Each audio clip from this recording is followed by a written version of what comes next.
I'm noticing that current members haven't completely answered all the questions. I know Councillor Green's question about unions and computers and Councillor Lewis's question about assistant cabinet members haven't been answered. So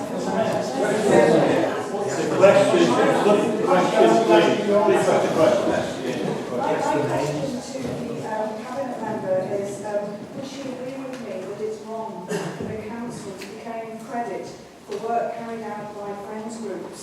And I specifically, under her additional report, under capital works, it says a wildflower meadow was created in Brighton.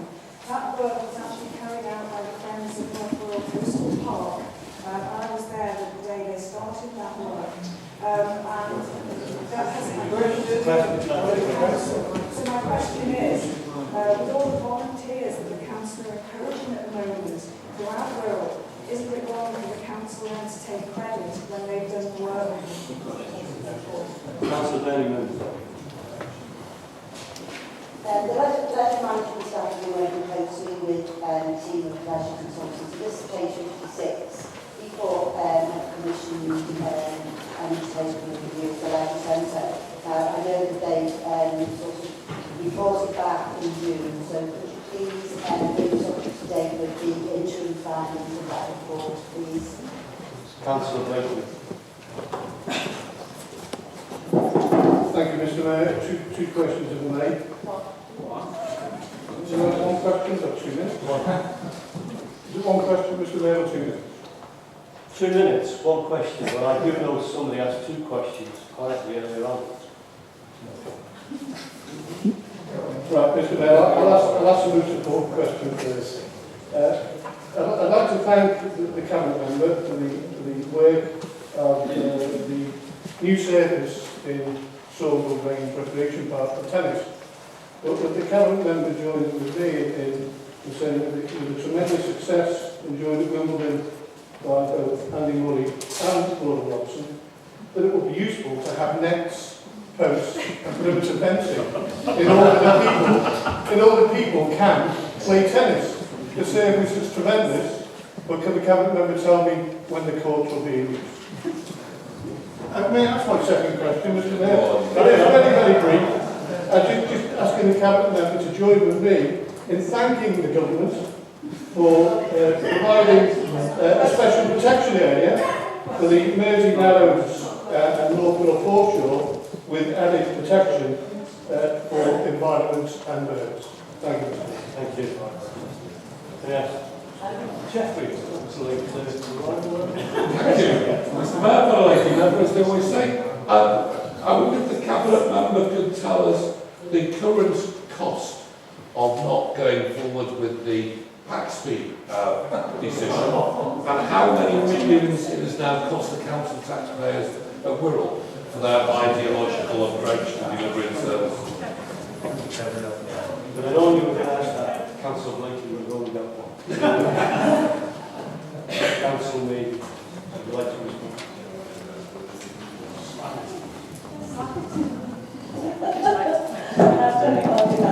First of all, can I just apologise for the lateness of the report on parks and gardens? It was actually missed out, my error, of the other report. So I actually said it to see when you said that you can see where we're going to. So I do apologise for the lateness of my report. Can I just say clear that without our friends, we wouldn't have our parks and gardens the way they are at the moment. They are very, very valuable to us. And we keep having more and more friends who are getting on board. And I think one of the biggest things that I can say is you only have to look at Mel's Park. That is run by the Friends Group, and we are now a beacon. Mel's Park is a beacon. So without our Friends Groups, we wouldn't have what we've got today. And I, for one, go to all our meetings with the Friends Groups, and they are just exceptional. So we do not criticise our Friends Groups, so that's the answer to that one. Councillor Blakely, Sawmill tenants. If we had had the money that your government had taken off us, we'd been able to put new nets and new posts and things in place. So unfortunately, look at your government, because they're the ones who cut us. They're the ones who took the money off us, so I'm not even going to finish off. I'll be back in cities, that please.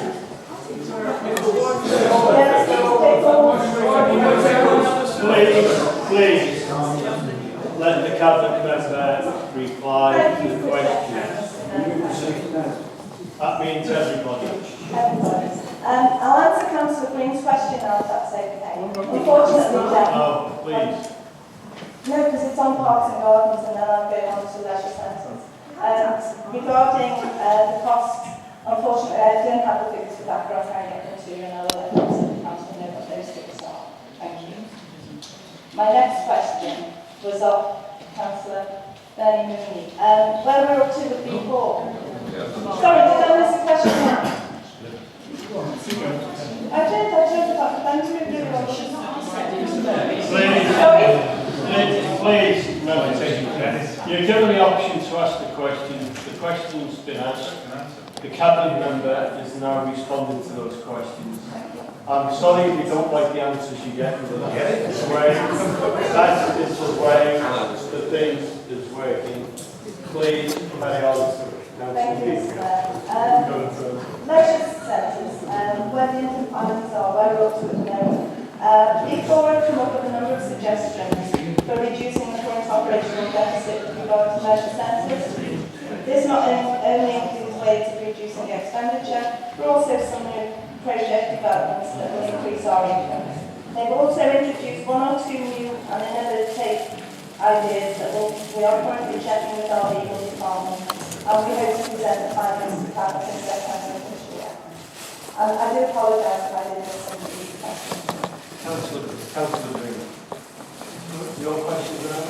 Yes, I think I was told that the cabinet member doesn't have an answer. But No, I said I didn't have the answer with me this evening, Councillor Green, but I will get, as it wasn't actually in my report. Can I then request that when you send the response I will send the rest of the council. Thank you very much. Now I ask the council are invited to note that report. Agree? We move on next to the cabinet portfolio for highways and transportation. Questions for Councillor Smith? No questions to Councillor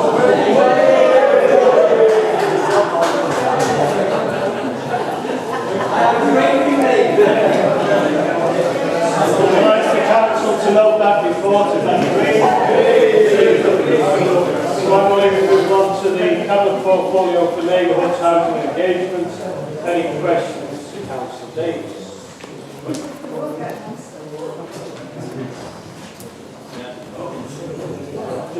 Okay, thank you.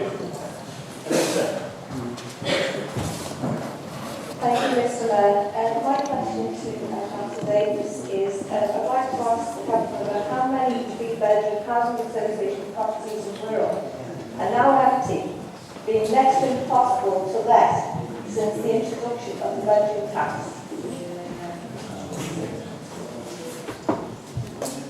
Councillor Talmadge. Question relating to the private sector stock condition survey. The current member will recall in February, Council unanimously agreed to motion my name entitled Healthy Homes in the case for selective licensing of the private rental sector, which uses its evidence base, the stock condition survey, on the wheels of public health data.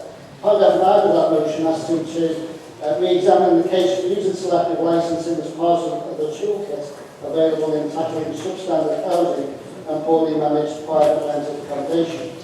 Could you update the Council on his progress in tackling substandard homes using selective licensing powers?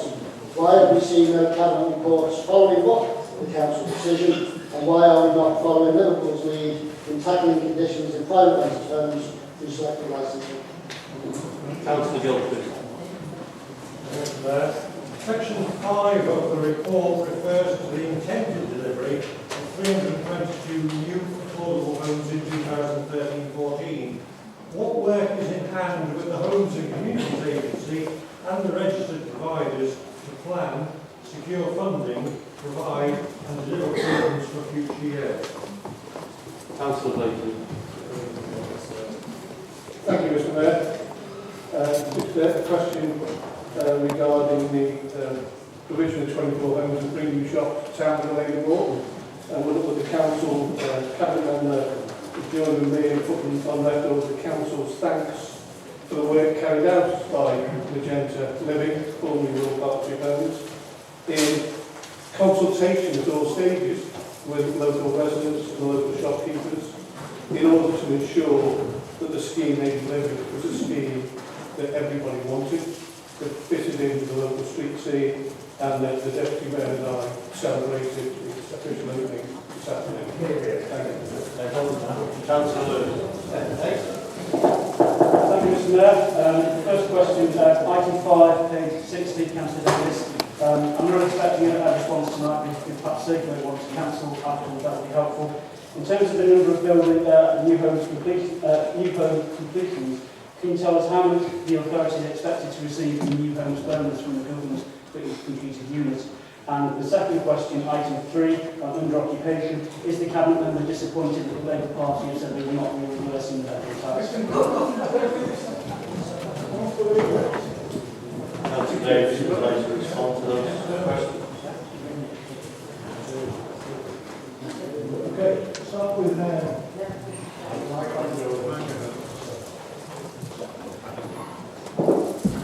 I'll start with Anita. You actually asked how many 3-bedroom house association properties in the world are now empty. I don't know the exact number, but what I do know is that since April, since the bedroom tax, probable tax, was introduced, we now have, I know for a fact from the Wirral Partnership Homes, at least 220 on Magenta, so as you call them now, Magenta Living, 240 bedroom properties. 20? Okay, just take notes. Just 20. He said 220. Please. There's a shop in front of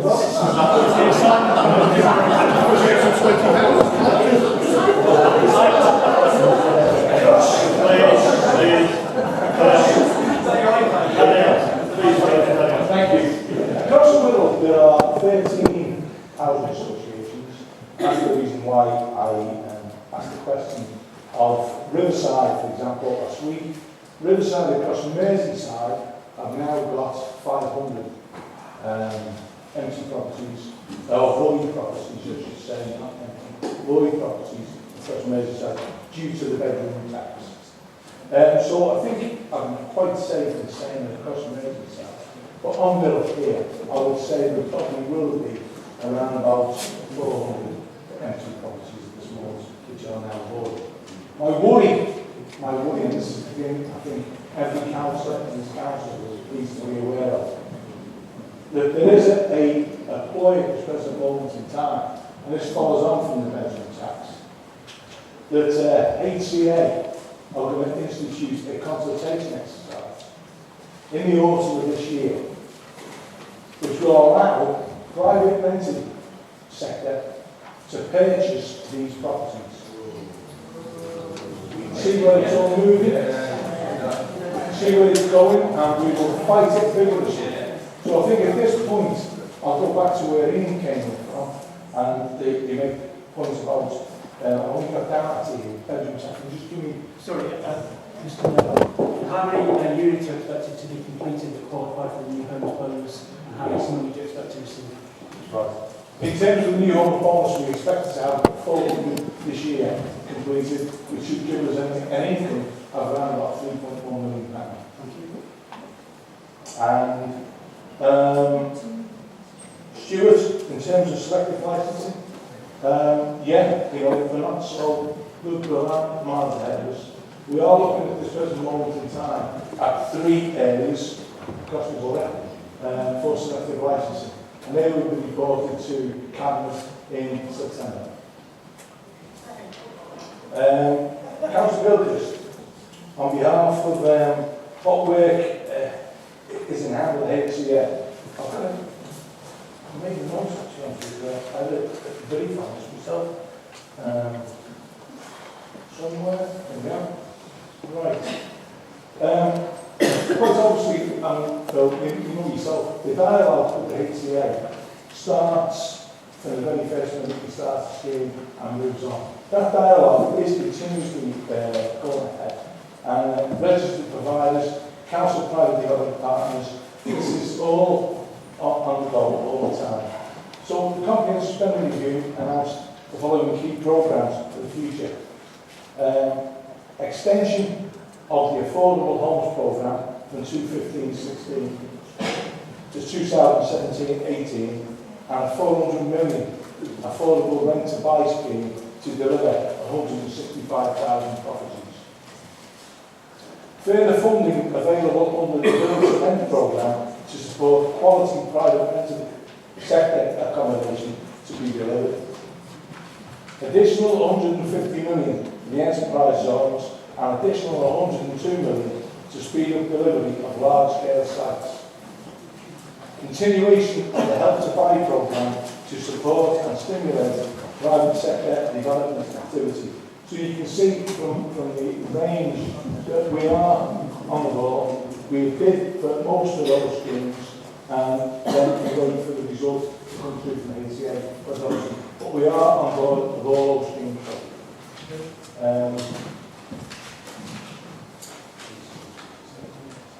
Town of Lane. Yes. 10 years ago, remember having a big argument down there? And it was an argument that you felt strongly one way, I felt strongly another way. What I am pleased to say is, I'm very pleased to see that after those 10 years, the development has taken place, that people are living in the area, and that new homes are available. So, yes, thank you. And I think, if I have not, I think I've answered everyone. You have. I could just take a minute. Thank you for that. The council is now invited to look at the report. Is that agreed? Before I go on to the next one, I will point out that only one member exceeded his 10 minutes in response to all the questions, and I'm delighted that all the others did it within. I'm not saying how it was.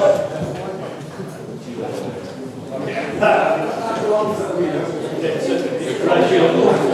Well, it's a discretion for there, and it was a matter of only a minute, so it's very well indeed. Councillors, we now turn to item 7 on pages 63 to 82 of the agenda, which includes recommendations from Cabinet on the 13th of June and the 11th of July. Cabinet member for the economy, Councillor Hackett, Councillor Maria of the Council. I invite the leader of the Council to move the recommendations in respect of minute 7 of Cabinet on the 13th of June. So moved, Mr. Mayor. Is there a second? All those in favour, please move.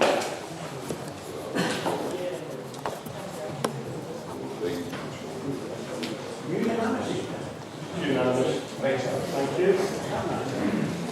Now, recommendation in respect of the Cabinet decision for the economy published on the 18th of June. All those in favour? Unanimous. Thank you. With one abstention. Recommendation in respect of Cabinet decision on the 11th of July. Thank you.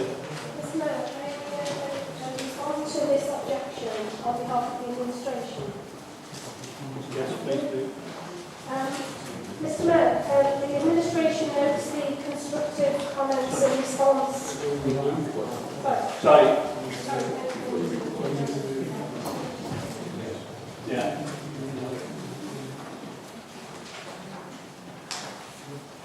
No, yeah. Let's now first need to move the recommendation in respect of this item. And then the second then. Yes. Yes, you have moved and seconded. Seconded. Thank you. Got jumped up too quickly. There is an amendment to be proposed in the program and performance under standing orders, and that's moved and seconded. Thank you. Councillor Hodgson, if you want to say this.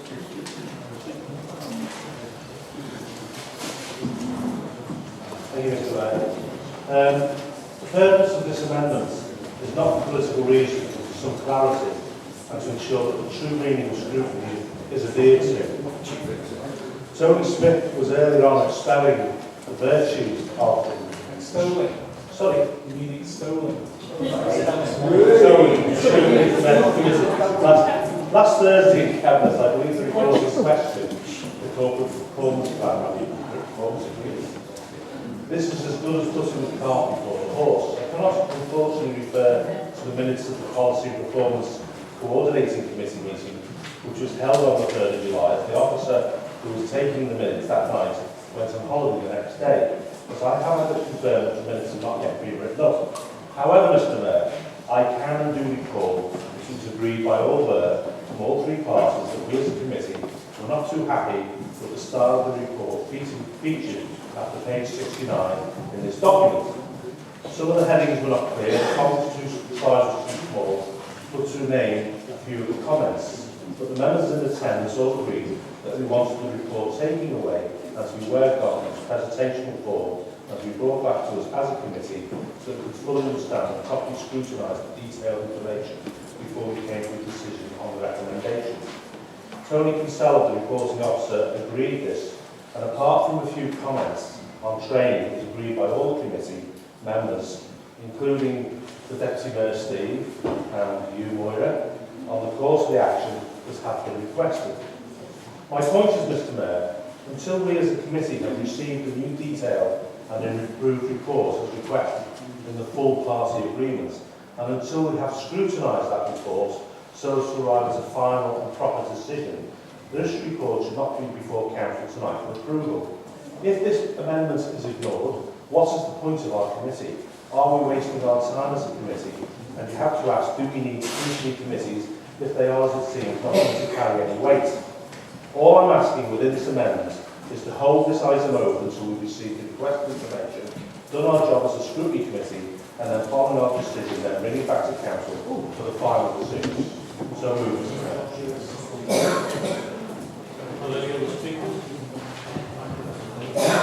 Councillor George Smith. Seek some advice, Mr Mayor, because the wording of the objection talks about layout, readability and design. But Mr Mayor, the amendment talks about layout, readability and design.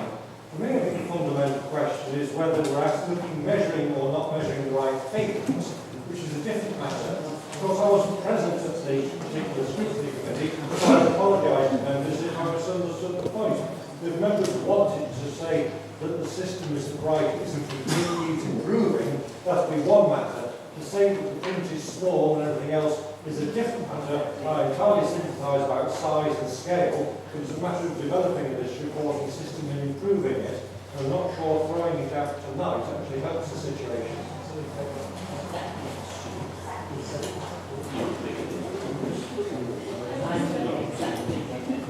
Thank you, Mr Mayor. Well, I think it's all been said there, and I'd like to give the administration's response to this. We very much welcome constructive comments coming forward from the new Policy and Performance Coordinating Committee.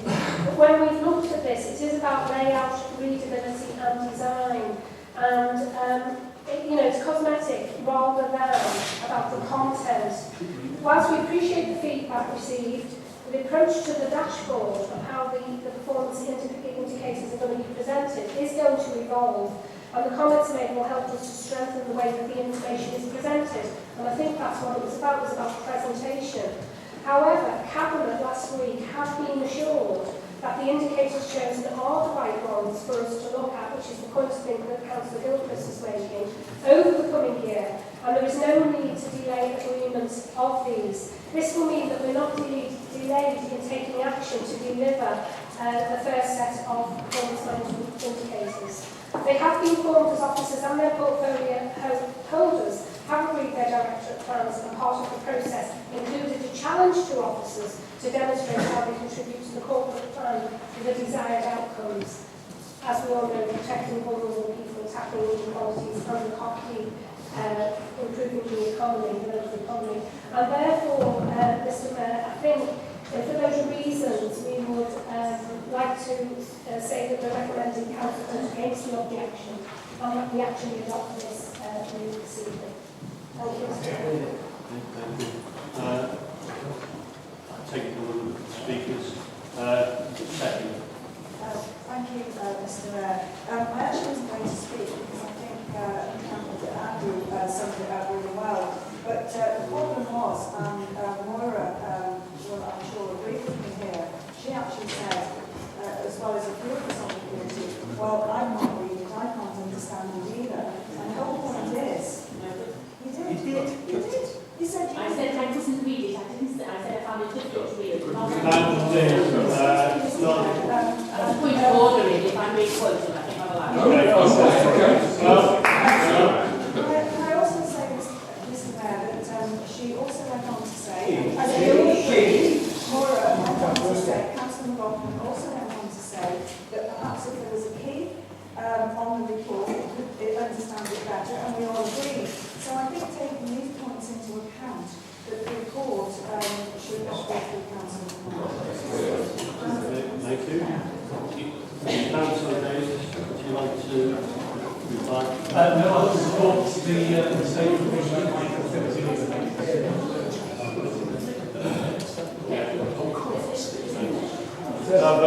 We're going to vote. All those in favour of the objection, please show.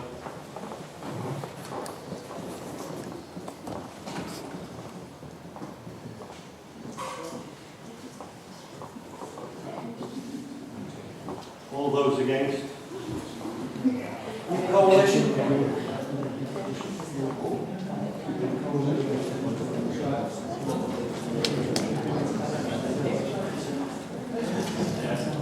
The objection has lost 19 for 41 against and 1 abstention.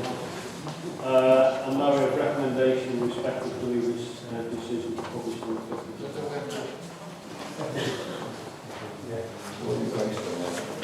Sorry. Thank you, sorry. Substantive motion. All those in favour, please show. Coalition.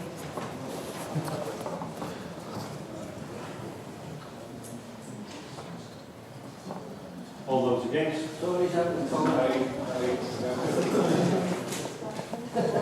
Tories have control. So the substantive motion is one.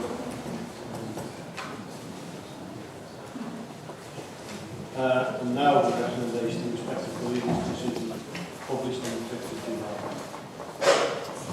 Agree?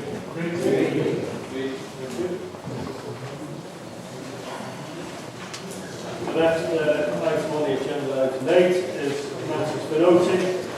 These are pages 83 and 84.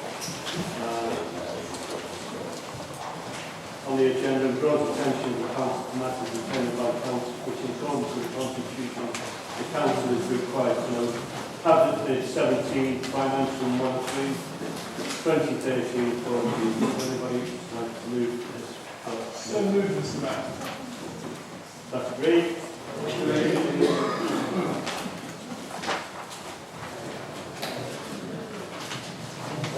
Next is members' questions. Moving on to item 9, general questions from members to either myself, the chair of the committee, or cabinet member on any matter that affects the borough or which in relation is related to the council's planning committee. Notice has been given in accordance with Standing Orders 10.2b of 3 questions. Questions from Councillor Gilchrist to Harry Smith. Councillor Gilchrist, would you like to ask your question? Thank you, Mr. Mayor. A number of councils are taking steps to tackle the backlog of road repairs by prudential borrowing, using capital receipts, and using enhanced capital programmes. Surrey County Council in April announced an investment programme and revised inspection procedures aimed at tackling potholes quickly in the short term, and a programme of substantial borrowing and investment to deal with its backlog of maintenance. Will the Cabinet member arrange for this to be examined by officers with a view to Cabinet following a similar scheme to bring Wirral's roads to a higher standard? Councillor Smith, would you like to respond? Thank you, Mr. Mayor. I'm grateful for Councillor Gilchrist's question, since it will allow me to address some misconceptions about the condition of Wirral's road network. The council of Guildford